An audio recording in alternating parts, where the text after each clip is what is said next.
des membres de la Commission électorale nationale indépendante.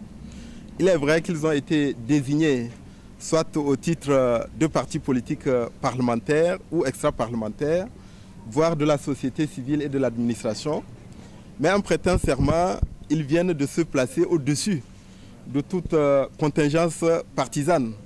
Et ils doivent travailler en ayant en souci un processus électoral qui soit crédible et transparent, en se disant que les compétiteurs au cours de l'élection présidentielle qui viennent, ce sera à la fois des Togolaises et des Togolais qui tantôt appartiennent à des partis politiques ou n'appartiennent à aucun parti politique. Donc chacun doit pouvoir se reconnaître et légitimer le travail et les résultats qui seront issus de leurs travaux. Donc je les encourage et je les soutiens afin qu'ils agissent et qu'ils travaillent au service d'un processus électoral le plus impartial, le plus libre et le plus transparent possible.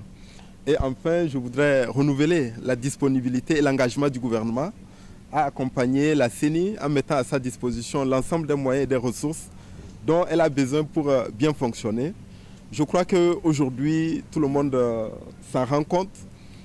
Le souci primordial des Togolais, c'est le développement économique et social, c'est le bien-être partagé.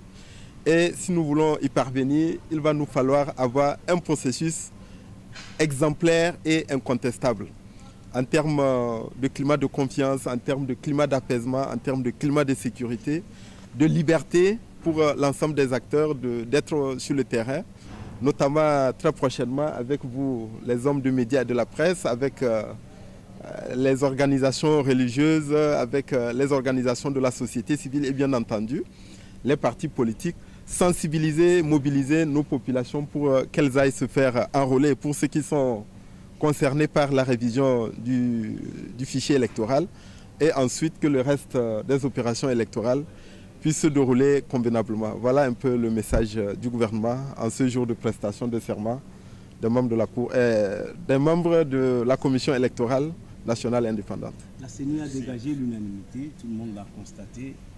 Tout semble aller comme sur des roulettes dès ce début. Les élections en mars, oui, vous confirmez?